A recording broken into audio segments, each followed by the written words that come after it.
Bom, vamos falar sobre dissolução, né, liquidação e extinção de sociedades, em particular, demonstrações no período de liquidação. Então, o objetivo nosso é explicar essas demonstrações no período de liquidação. Ao final do processo de liquidação societária, a empresa deve publicar as demonstrações contábeis, financeiras, referidas ao período de liquidação. Tá?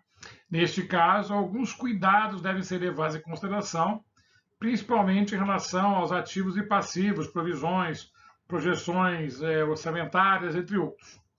As empresas devem considerar as demonstrações contábeis previstas no CPC 26, né, que fala sobre todas as demonstrações, né, o balanço patrimonial, a demonstração de resultado abrangente, demonstração de fluxo de caixa, as notas explicativas, né, as demonstrações de resultado do período, demonstração das mutações do patrimônio líquido, demonstrações de valor adicionado, né, conforme o pronunciamento técnico do CPC 09, o balanço patrimonial no início do período mais antigo comparativamente apresentado, ou seja, comparar com o período anterior. Né? Então, assim, na verdade, segue o padrão das apresentações normais de demonstração, mas levando em conta, estou liquidando, eu tenho que publicar.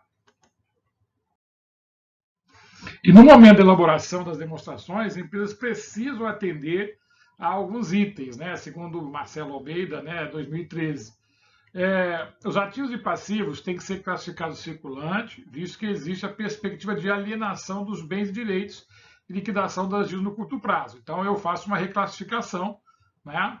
Não existe mais a ideia do longo prazo, aí passa a ser tudo curto prazo, né?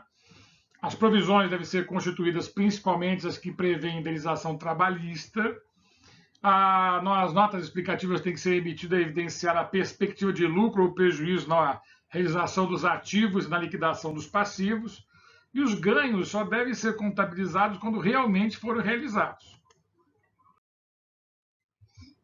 Com o aumento, né, do volume de transações societárias nos últimos anos, é comum uma empresa controladora alienar uma controlada. Diversos fatores podem ser os motivadores dessas transações, como desempenho econômico-financeiro abaixo do esperado, perspectiva futura de geração de fluxo de caixa abaixo do mínimo exigido pelos acionistas, simplificação da operação da empresa e continuar a fazer parte do grupo, entre outros. Neste caso de alienação, o CPC 31, que fala de ativo não circulante mantido para venda e operação descontinuada, determina que as regras para o tratamento contábil do ativo passivo e patrimônio líquido da empresa que será vendida. Tá? Tem uma nova configuração. Essas mesmas regras servem para os casos da dissolução de controlado.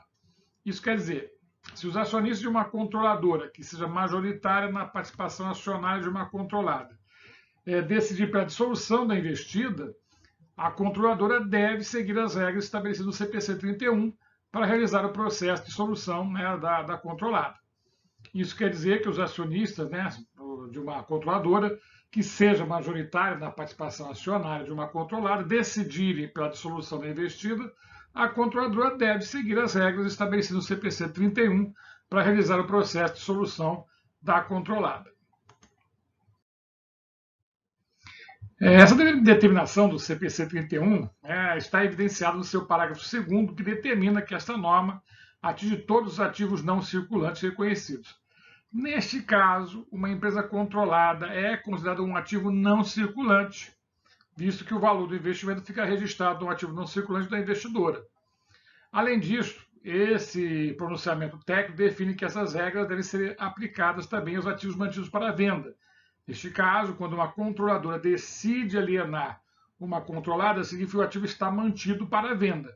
Por essas razões, quando a controladora decide alienar uma controlada, ela deve seguir as regras do CPC 31. Então, o CPC 31 estabelece que os ativos das investidas mantidas para venda sejam mensurados pelo menor valor, né, entre o contábil até o então registrado e o valor justo, menos as despesas de venda. E que a depreciação e a amortização dos ativos cesse. Né? Neste aspecto, percebe-se a influência do princípio contábil da prudência, que determina a adoção de menor valor para os componentes do ativo e de maior para os do passivo, sempre que se apresentem alternativas igualmente válidas para a codificação das mutações patrimoniais, né, que alteram o patrimônio líquido, né, a Resolução CFC 1993. Além disso, né, o CPC 31 né, determina que os ativos sejam apresentados separadamente no balanço patrimonial e que os resultados das operações descontinuadas sejam apresentados separadamente na DRE. Então, o objetivo é evidenciar isoladamente o total do ativo da controlada que seja alienado, de forma a permitir que os usuários das informações contábeis tenham facilidade em perceber o quanto será reduzido o ativo consolidado do grupo econômico com a concretização da venda. O CPC 31 determina que a controladora informe nas notas explicativas detalhes sobre a controlada, classificada como ativo mantido para venda, como descrição do patrimônio da investida. Os fatos que levaram à decisão da alienação, a forma que será vendida, né, recebendo dinheiro em espécie, outro tipo de ativo circulante ou não circulante, o prazo de recebimento do valor da venda, as perdas ou ganhos gerados por essa alienação. Caso a venda gere perda ou ganho, este terá que ser destacado na demonstração do resultado do exercício. Além disso, né, os impactos da alienação deverão ser destacados nas outras demonstrações contábeis exigidas pela legislação vigente. Então, neste caso, né, o ativo ou grupo de ativos, no caso de venda da controlada, deve estar disponível para venda imediata em suas condições atuais, sujeito apenas, né, aos termos que sejam habituais e costumeiros para a venda de tais ativos, né, para a venda. Isso significa que a controladora tem certeza que a sua alienação é bem provável que ocorra. Para isso, a alta gestão da controladora deve estar comprometida em concretizar a alienação e ter feito esforços para encontrar um comprador e concluir a venda do prazo de 1 ano, né, no máximo, contando a partir da data da classificação contábil como mantido para a venda.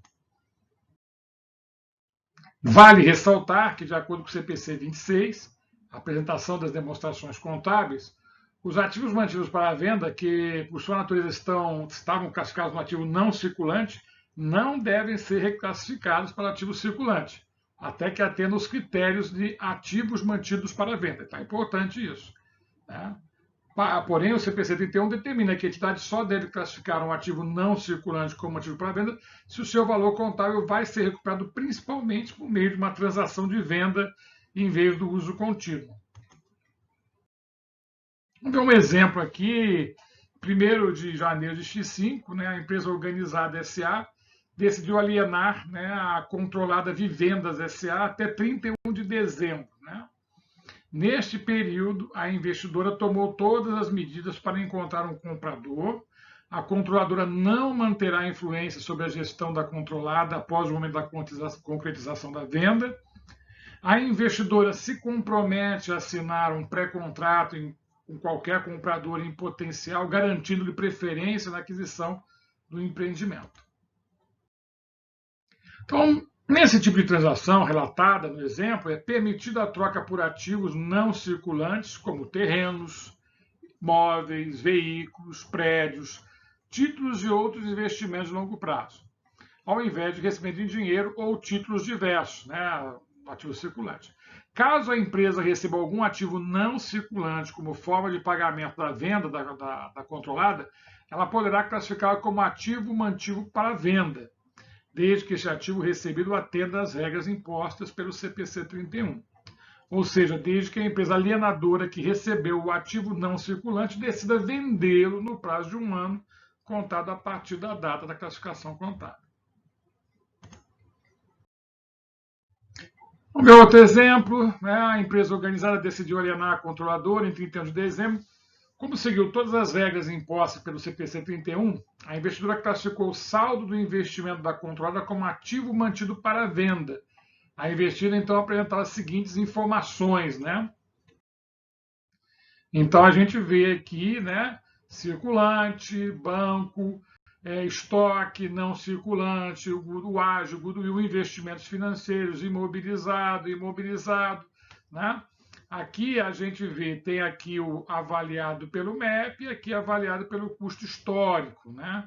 Então aqui temos toda a estrutura, né, contábil da empresa, todo o balanço patrimonial da empresa.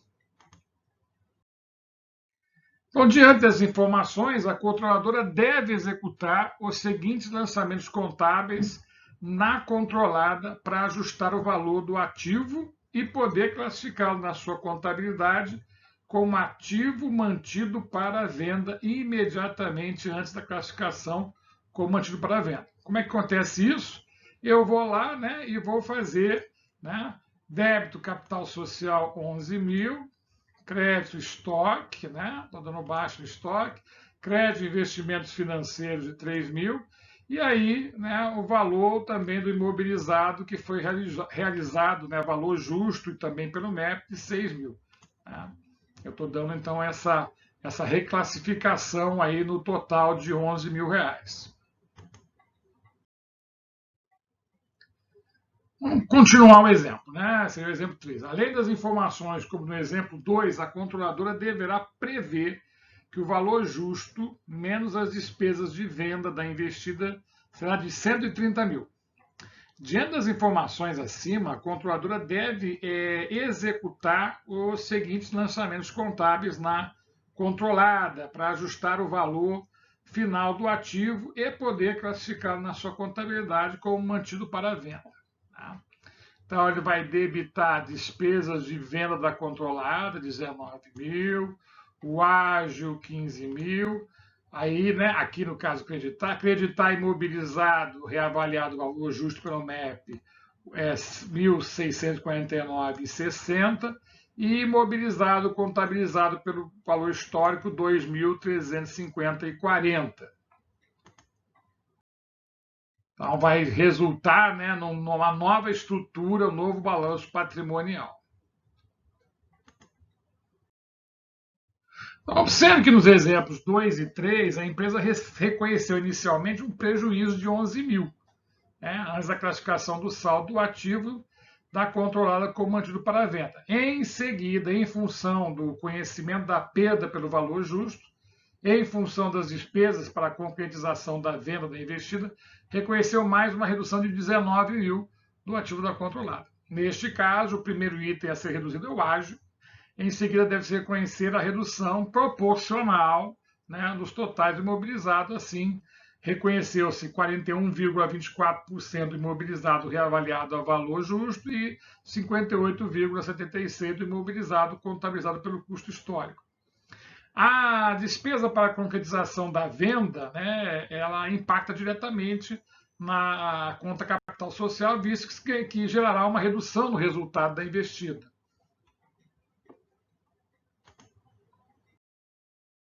Por fim, né, deve-se ressaltar que uma opção comumente utilizada pelas empresas controladoras é distribuir ao seu sócio uma empresa controlada que ela quer se desfazer, mas não encontra compradores externos com facilidade. Para isso, os acionistas ordinários deverão aprovar esse tipo de transação. Segundo, né, o CPC 31, os ativos da controlada ser alienada têm que estar livres para imediata distribuição aos sócios, de acordo com o percentual de participação societária que cada um mantém na controladora.